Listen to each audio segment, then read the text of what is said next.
Good morning class. I hope you all are ready for class. So let's start the video.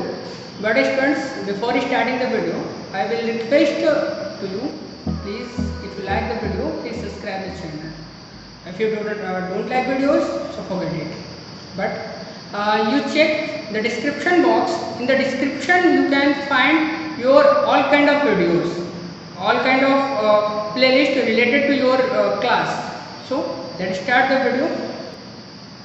So students, in this video we will discuss about sign of being infected by a virus.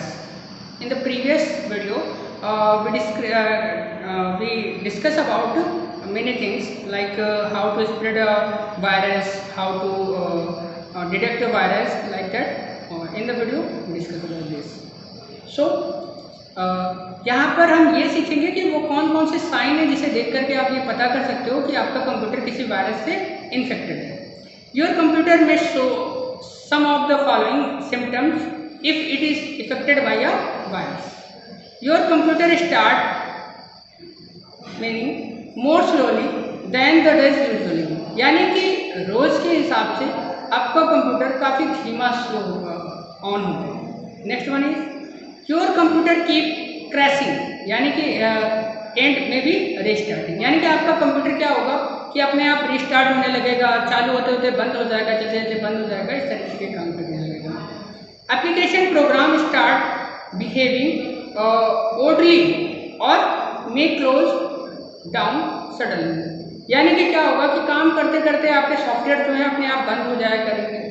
You can't access your file और disk drive, जब virus ज़्यादा होते हैं तो आप अपने computers के disk drive को फाइंड नहीं कर पाएंगे, एक्सेस नहीं कर पाएंगे, वो ओपन नहीं होगी। देयर में some extra files on your system, और आपके कंप्यूटर सिस्टम में कई सारे एक्स्ट्रा फाइल्स होंगी। द कंप्यूटर हैंग और स्टॉप रिस्पॉन्डिंग, यानी कि आपका कंप्यूटर हैंग होने लगेगा, नॉट रिस्पॉन्डिंग करने लगेगा। फाइल्स एंड फोल्डर में then into shortcut file size में चेंज, क्या होगा कि कई सारी फाइल्स का शॉर्टकट बनने लगेगा और फाइल साइज जो है वो चेंज होती जाएगी। So we take some point, so know how to protect computer system from virus attack, यानी कि हम अपने कंप्यूटर को वायरस अटैक से किस तरीके से बचा सकते हैं। चलिए देखते हैं। We take points directly. Do not allow everyone access to your system, यानी कि हमें किसी को भी अपने सिस्टम को यूज़ करने की मतलब सभी को अपने सिस्टम को यूज़ करने के लिए परमिशन नहीं देनी चाहिए। Install a genuine antivirus software on your computer and keep it updated, यानी कि हमें एक जेन्युइन एंटीवायरस अपने सिस्टम पे इंस्टॉल करके रखना चाहिए और उसको टाइम टू टाइम अपडेट करते रहना चाहिए। डू नॉट ओपन ईमेल और attachment from the unknown persons, यानी कि किसी भी प्रकार की ईमेल या कोई किसी भी प्रकार की अटैचमेंट हमें ओपन नहीं करनी चाहिए जो किसी अननोन पर्सन के द्वारा भेजी गई है। Keep your operating system and all other software updated, यानी कि हमें अपना ऑपरेटिंग सिस्टम और अपने अदर सॉफ्टवेयर को अपडेट रखना चाहिए। Download and use the latest version of your browser, यानी कि हमें अपने ब्राउजर्स के लेटेस्ट वर्जन का ही इस्तेमाल करना चाहिए। So here some point you can find, you can check how protect your computer from virus. So we take next point, scan and cleaning the virus. To prevent our computer from becoming infected with virus, we should install antivirus software, run it periodically and keep it updated so that can scan and remove new virus, यानी कि हमें एक software को install रखना चाहिए और उसको time to time scan करना चाहिए उससे, ताकि वो नए नए वायरसेस को डिटेक्ट कर पाए और उनको रिमूव कर पाए। Antivirus software.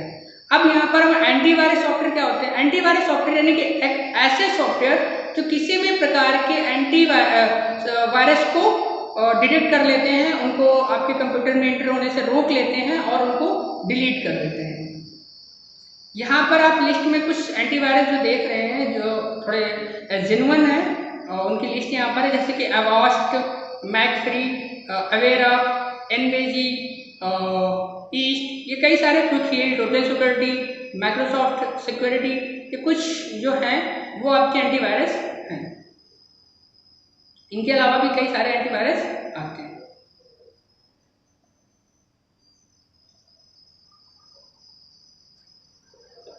स्टूडेंट्स, आप किस तरीके से काम करते हैं, उससे हम किस तरीके से वायरस को प्रोटेक्शन कर रखते हैं वो हम देख लेते हैं। तो चलिए स्क्रीन पर देखिए आप, यहाँ पर एक ये है, ये इसे बोलते हैं विंडो डिफेंडर। आपने नाम सुना होगा विंडो डिफेंडर। अब यहाँ पर आप विंडो डिफेंडर में देख रहे हैं कि पीसी स्टेटस प्रोटेक्टेड, यानी कि मेरा जो पीसी है इस टाइम पर प्रोटेक्टेड है। अब हम यहाँ पे जाते हैं अपडेट पे। अब अपडेट की बात करेंगे तो आप ये देखिए कि मैंने 1 तारीख 7वां महीना और 2020 को ये टाइम हो रहा है और मैंने लास्ट टाइम इसको अपडेट किया था 1/7/2020 को 9:51 AM, यानी कि मैंने इसे आज की ही डेट पर सुबह अपडेट किया था। मैं इसे डेली अपडेट करता हूँ। और वायरस डेफिनेशन यहाँ पर स्कैनिंग है, ये हिस्ट्री है कि जब मैंने कितने सॉफ्टवेयर को स्कैन किया है, किनको क्वारंटाइन किया है, ये है होम। अब अगर कोई वायरस मेरे कंप्यूटर में होता तो ये यहाँ पर रेड शो कराता और यहाँ पर बताता क्लीन करने के लिए। यहाँ पर आप देख सकते हैं ये स्कैनिंग के लिए है। कस्टम स्कैन का मतलब होता है आप पर्टिकुलर फाइल्स को स्कैन करना चाहते हैं। फुल स्कैन का मतलब है आपके कंप्यूटर में जितनी फाइल्स हैं आप उनको स्कैन करना चाहते हैं। क्विक स्कैन में आपके कुछ जो इंपॉर्टेंट फाइल्स हैं उनको स्कैन करता है। So I hope you understand. So use window defender. So we take next point.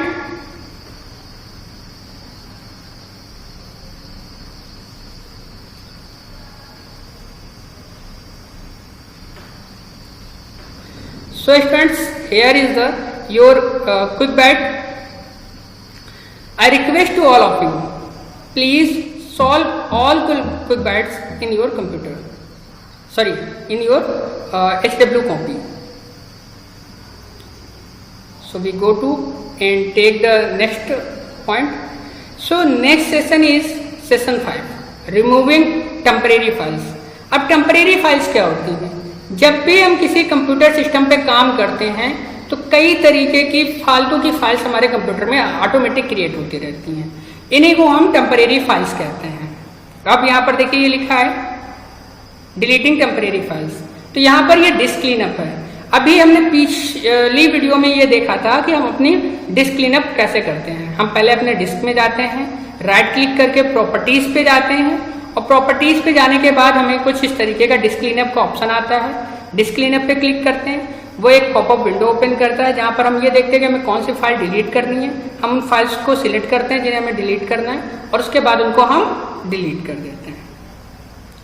So next one is इस तरीके से आप पहले ही वाली वीडियो में देख चुके हैं। अगर आपको नहीं पता है तो आप इसके पीछे वाली वीडियो देख कर समझ सकते हैं कि ये सब हम कैसे करते हैं।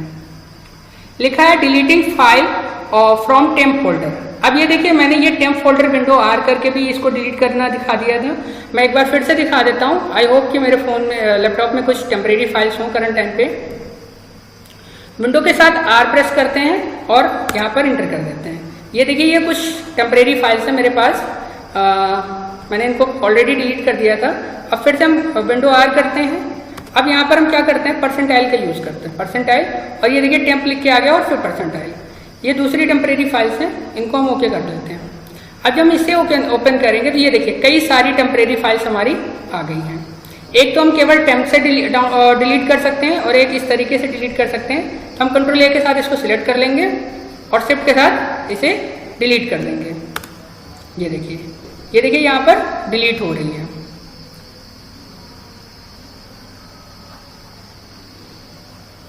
जो फाइल्स हमारी करंट टाइम पे यूजिंग होंगी वो डिलीट नहीं होंगी।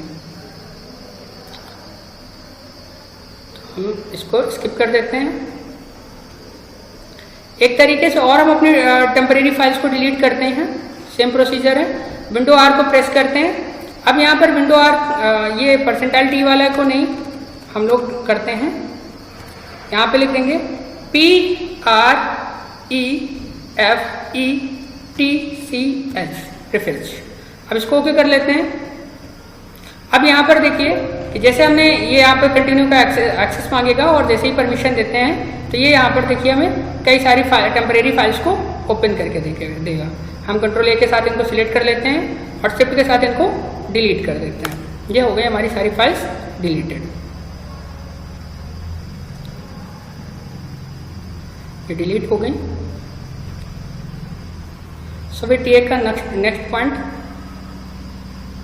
From here. ये देखिए ये परसेंटाइल टेम्प वाला हम लोगों ने पहले ही डिलीट कर दिया है, कंट्रोल ए करके फिर डिलीट करना।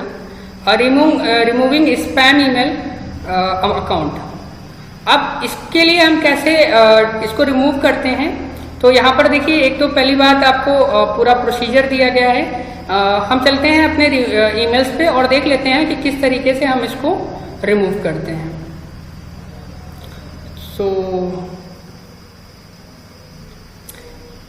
Sorry students, my current time my computer is not connected to internet, so we cannot show it. Here the following points are listed. You can follow the steps and remove the all spam from your email. So I hope students you understand all the topics. See the these quick bite. So these quick bite solve in your HW copy.